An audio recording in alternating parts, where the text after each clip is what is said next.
Hey everyone, I'm Sam. I'm the vet that's into journaling, inks, and really importantly, fountain pens. So I wanted to tell you about what's going to be 10 favorite fountain pens for 2025, but today I think I'm going to have to chuck in some honorable mentions. It's really hard to whittle it down to just 10. So I've got some pretty interesting, exciting pens, everything in the range from Chinese clones right through to some pretty luxury pens. So please hang in there and just watch what happens. Okay, so I'm going to go through my favorites. It's been a little bit hard to choose, but my first favorite is actually this beautiful Jinhao 20 in bright orange, which is a clone really for the Lamy 2000. I really like this pen. It didn't write that well when I first got it, but I just used some Mylar sheets and I just polished it a little bit. And it's so dependable and it's so beautiful. So this is number 10. Okay, so I'm using Rhodia 80 GSM high grade vellum paper. I'll use the same paper, maybe different inks for different pens.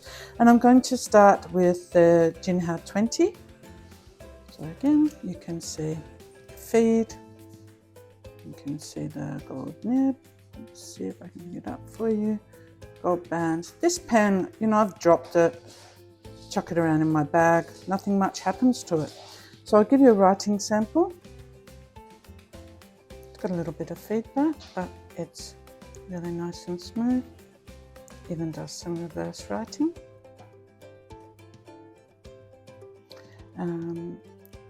I'll give you some little swirlies so you can see. Lays down quite a bit of ink.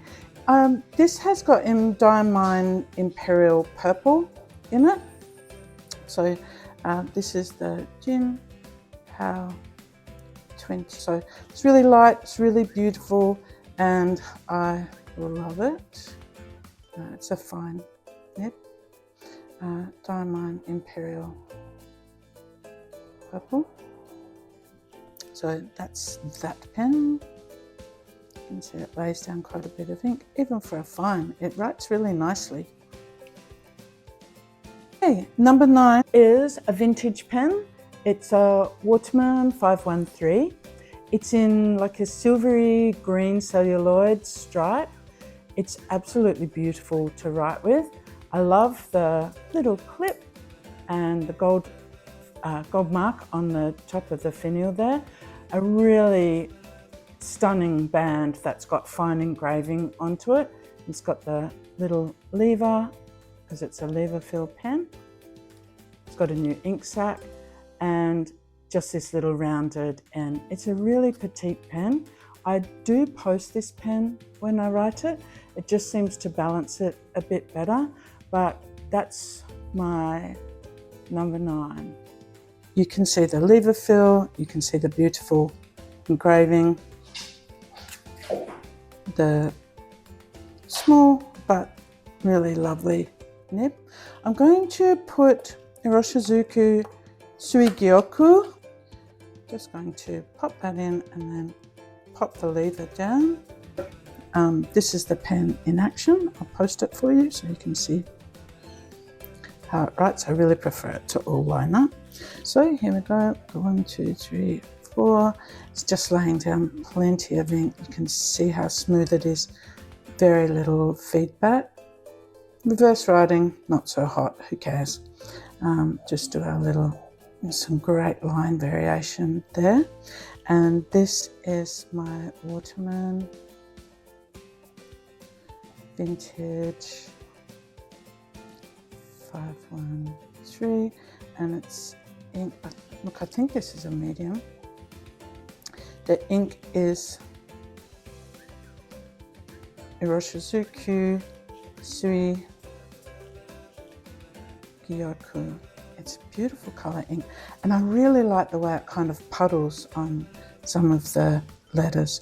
So just give a little bit of a fill in there and a bit of a doesn't lay down as much ink as the Jinhao, which is kind of interesting, but still beautiful, and I like this ink pairing. number 8 had to be in there. This is my Delta Dolce Vita. I smile every time I look at this pen. The Italian sunshine color, the beautiful black contrast, the gold trim. And I got, this is a mid-size, and I got this with a gold nib. I think it's a medium, 14 karat. I love Delta pens. What else can I tell you about it? I don't always post when I'm writing with it because it is quite big, although it's quite a light pen. It posts really securely. It just looks so pretty.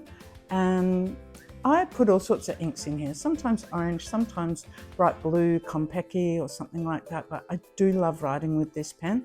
And one of the things I love about the Delta that makes it so different is the clip with the little roller ball on it. That's kind of cute. So that's my number 8 pen. And I'm sure you've all seen this one before. This is my mid-size Delta Dolce Vita, which I got a gold nib put on. It's pretty specky. This pen really makes me smile. Now, from memory, I think she's empty at the moment. Yep. So I'm kind of thinking I'm going to go and get some other ink. I'll be back in a minute. I'm thinking Diamond Midnight. I love this one. Sunday tomorrow, that's the day I tend to clean my pens, decide what inks I want to use for the week. What am I doing for the week? It's Christmas, so I get to have some time off work and play with my pens a bit more. So that's the Diamond Midnight. Beautiful, beautiful ink. Delta Dolce. Oh, look at that. It's just...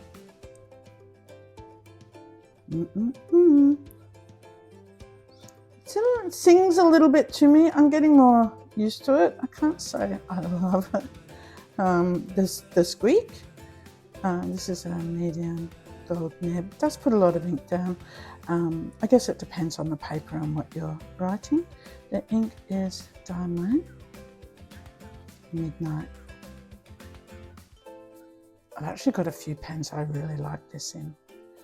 It puts plenty of ink down. It's quite blue, but it looks really black. I think that's just because of the amount of ink that it lays down.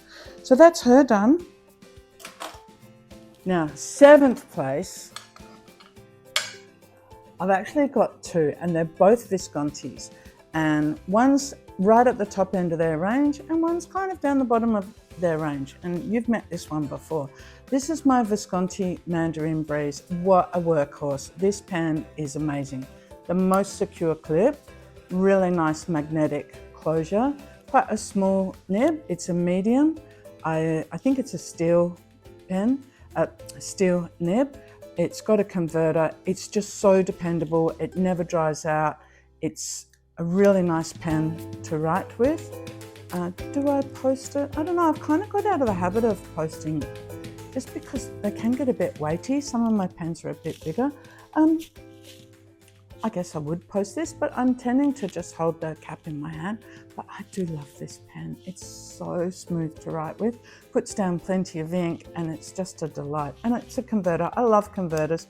Pistons, yeah, they're okay, but what a nightmare to clean. Coming to this one. Now this pen is much more high-end. This is the Visconti Magma Manhattan. It's, I don't know, 10 or 12 times the price of this one, perhaps. It's gorgeous to write with. I don't post this one, mainly because it's a fairly heavy pen. Not horribly heavy, just doesn't need posting, but it's got a vac fill, and I just don't like it. I keep having to remember to open this when I'm writing with it. It runs out of ink when it hasn't run out of ink. So when it's writing, it's absolutely beautiful. I love the look of it. I love this amazing swirl pattern on it, but it's annoying. I love the nib, but it's annoying. So Visconti, and also I've never got a Visconti out of the box that's written straight away. Has to be cleaned extensively, has to be babied. Sometimes you've got to polish it a little bit. I've got a few other Viscontis, and I've got to say, when I buy them now, I'm just like, I don't expect to write with these for a few days. So Visconti, I kind of love them, but they're annoying sometimes. But they did make it into my top 7. Visconti, Mandarin Breeze, she's a ripper. Okay, so I don't have to describe this to you. You can have a close look at the nib. It's got the little magnetic clip, which I just love, really handy for work. I think I want something joyful in this pen. I'm going to go for Yamabudo. So, got my Yamabudo here. Oh, so pretty. Oh, I just love Yamabudo. Visconti, Mandarin, Breeze. Pretty sure this is a medium as well. Went through a phase where I would only buy mediums. I think this was that phase. It's smooth, even with fast writing. And this is Iroshizuku by Pilot in Yamabudo. And just give you a bit of a scribble there. Oop. Beautiful. It's kind of purple, kind of red, kind of like berries. And it's summer here in Australia, so I kind of feel this orange and berry color pairing is brilliant. So thank you, Yamabudo. That's just the perfect, almost like a cocktail. To the other honorable mention, the pen I love to hate. I don't think she's got any ink in her at the moment. I think I'm just going to get annoyed with her, but I'll give her a go. Got our Midnight Blue here from Faber-Castell. I love the bottle.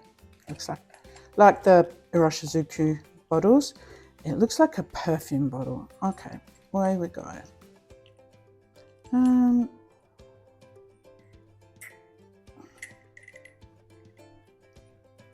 If anyone's got some hints on better filling technique for me, fire away. So this is my Visconti Magma Manhattan. Yeah, it does a little bit of skipping to start. That's okay. Everyone's allowed a little bit of hard start. That's perfect. I'll just loosen the cap. So this is Manhattan Magma by Visconti. Again, boring. This will be a medium nib. When I first started getting fountain pens, I was really scared of the scratchiness, so I just went with mediums. I'm a lot more adventurous now, and this is the Van Graf Faber-Castell. I think I've got that right. Midnight Blue.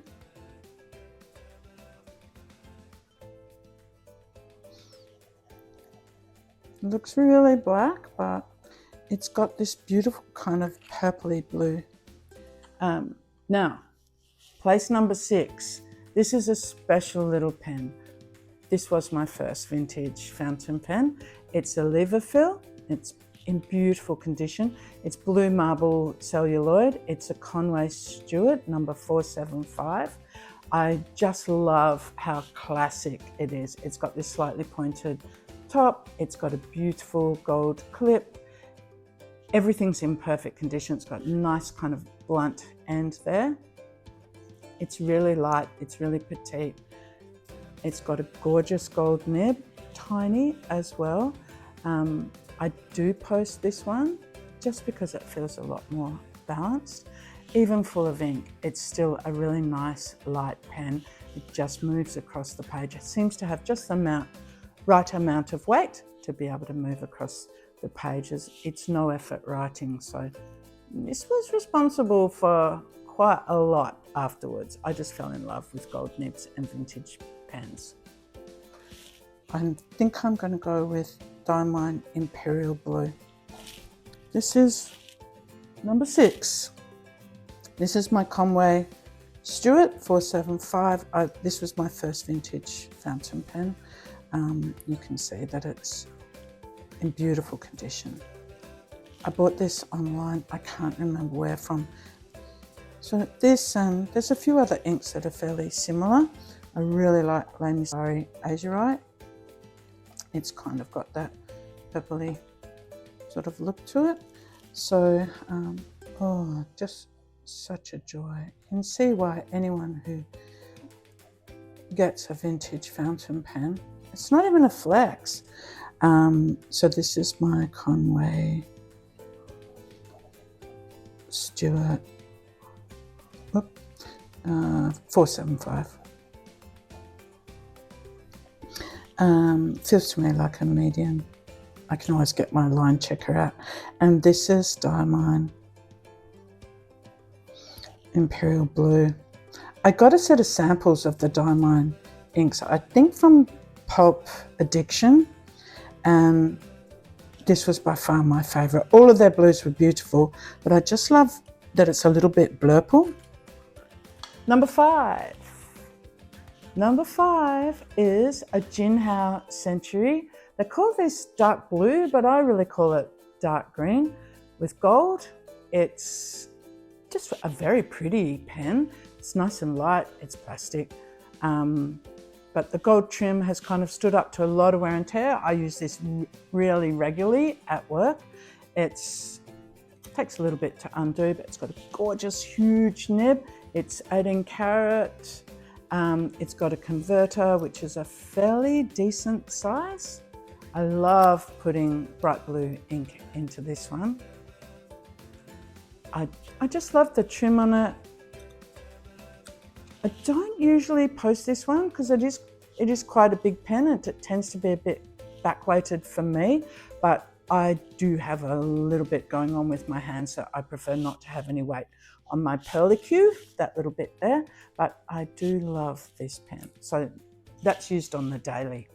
Here comes number 5. Now number 5's already inked. So this is the Jinhao 100.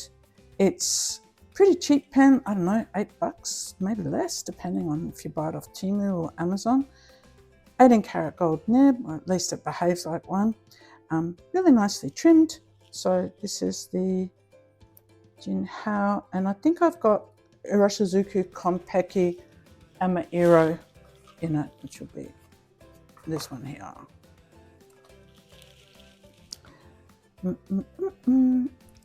I just love the way this, when you do, see how the dark bits on the bottoms of the loops really collect the ink, and it's great in an even fatter pen. I think this is a fine.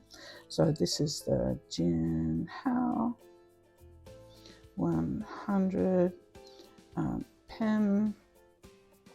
I think this is a fine nib from memory, and it's with the Amairo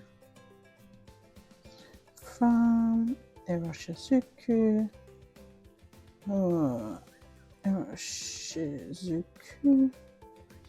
And this ink is really suitable for so many pens, and it's pretty wet. So just look at that beautiful colour. I just said it's pretty wet, and maybe I didn't lay enough ink down. Well, it acts like a wet, but you know what? It's not. Now where am I up to? Number 4. Okay, there had to be a Montblanc in there somewhere. And no, it's not a 146 or a 149 or a Bohemia, but I love this little Burgundy one. It's so petite, and although I prefer bigger, chunkier pens, this one does write really well and it's very comfortable for me. So it's got just a simple gold band on the barrel there, gold at the top, the little Montblanc snowflake, little Montblanc snowflake there. This very Lamy Safari-like gold nib, which is a delight to write with, and it is a cartridge fill from memory. Yes, and I just refill the cartridges just because it gives me more ink variety. Another little Montblanc at the bottom there. It's this beautiful burgundy. I do post this one. It clicks on and it's just gorgeous to write with. So I love this pen. Heading up now. So number 4 Midnight Blue. He's there. I don't mind mixing that in. Okay, so this is my Montblanc, Burgundy.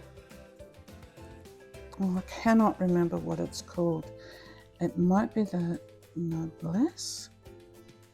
It's definitely a fine. So we've got a fine. Boop, boop, boop, boop, boop, boop, boop, boop, boop, boop. Just such a lovely pen, and it's dipped in Graph 1 Faber. I really like this for diaries and things that have got like very small lines.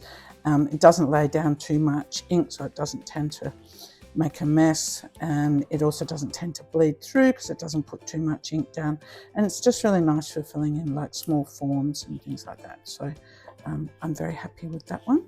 To number 3, again another fairly thin pen for someone who prefers more chunky pens. They're just a bit easier to hold. This I don't need a lot of grip strength for. This is a Mousse de Cartier, or a Must de Cartier. It's absolutely gorgeous. It's got the little Cartier infinity rings on the top, a little red band going down the clip, and the clip works really well. This guilloche kind of finish on the gold. It's got engraving on the top and bottom, Cartier logo. And this very beautiful nib. This was my first fine fountain pen. I didn't think I'd like it, but it's so smooth. It's a delight to write with. It's got a beautiful cartridge, converter, sorry, inside the original one. This is also, I guess, vintage. If you're considering like the 70s, 80s to be vintage. I don't usually post this. I actually hate the feeling of some of these guilloche metal pens, but this one just seems to feel really comfortable. So I love this one. This is my Cartier. Number 3 is my Cartier, which does not have ink in it. So I am going to fill that. And I'm loving Iroshizuku from J. Herbin at the moment. Just really like the bluish purple tone of it. I do have a lot of green inks as well, which I actually haven't bought much out of, though. I've got one coming up in a sec. And I'll just wipe that. Thank you very much. Just pop that in. So reliable, never leaks, pretty. So this is my Cartier. It's a Must de Cartier gold. Oh, here we go. Guilloche. It is a fine nib. I bought this secondhand. It was quite expensive, maybe for 500 Australian dollars, and I've inked it with J. Herbin Iroshizuku. Should put that in view, just to give you not a lot of line variation, but it does write really nicely, and it lays down a reasonable amount of ink as well. So that's the Cartier. Coming up for number 2 now. Number 2. Number 2. This is my Waterman Carene. And Waterman was, in fact, probably my favorite brand, and maybe it still is. So this I bought, I'm just trying to remember, I bought this, I think, off eBay. It's a Waterman Carene. It looks like a luxury yacht. So this intrigued me from the moment I met it. It's got a sort of semi-inlaid gold nib. It's a bit stiff compared to other gold nibs, but so smooth, absolutely gorgeous to write with. I do post this one just because it just feels a bit more balanced. It becomes quite a short pen even when posted. I love the gold trim. I love the depth of color, or the sea green color against the black and the gold. This pen looks amazing, writes beautifully, and I do take it to work. I try to be pretty careful, but this pen, love, love, love. Number 2, of course, has to be this one, the Waterman Carene. Oh, she's so beautiful. Now, there's only one ink I think should go in here. This is Jaoban Blue Collonc. Now, the Collonc is a particular part of the south of France that I was lucky enough to visit earlier in the year, in September. The water is this color. It's absolutely gorgeous. It's very much like the water off the coast of Western Australia as well. Water off the coast of Western Australia around Rottnest Island and Parker Point. It's just a dream. Pop his barrel on. And this is the, oh, look at that. Waterman. Oh, what are you doing? Carene, just wasn't ready. Medium nib. It's in sea green. I've also got the amber and the black. Waterman is some of my favorite pens. And this is the Jaoban Bleu Collonc. Pen skipping a little bit, I think just hasn't really had enough time or ink. And so here we go here. Look. This one might need a little cleaning, I think, or maybe a bit of polishing. So just have a look at that color of that water. I still love this pen. I'm disappointed that it's not behaved today. Okay, so number 1.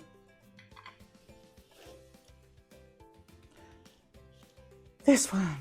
This is OMAS Paragon in Lucens blue with black trim. This pen has been amazing from the moment that I got it.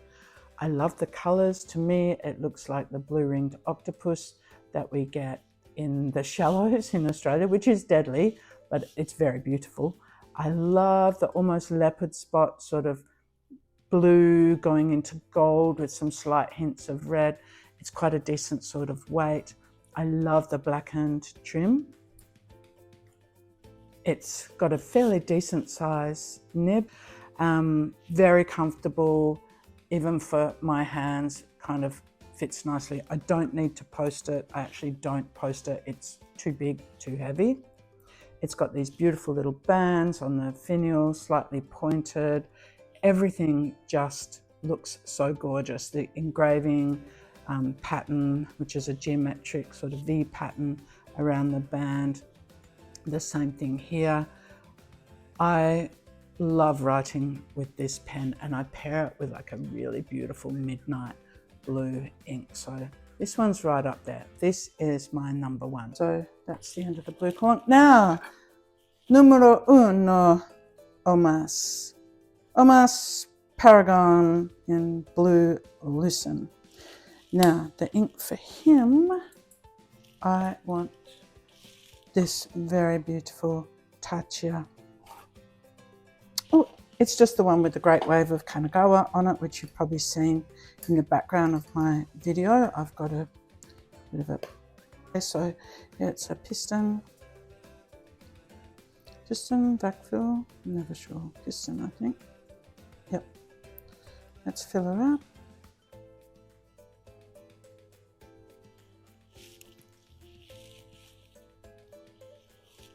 Lid. Nice and inky. I certainly don't mind being inky. I don't think it's stinky at all. And you can see I'm a little bit partial to this Great Wave and Mount Fuji. Got the ink. I have actually got a pen, which I will feature on another video. I've got a pen with the Great Wave of Kanagawa on the side.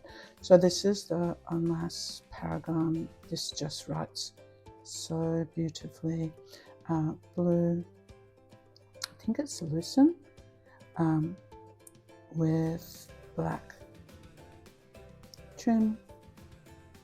It's a probably a medium nib. I'm not known for being overly adventurous with the nibs. And this is the Cartier Midnight blue.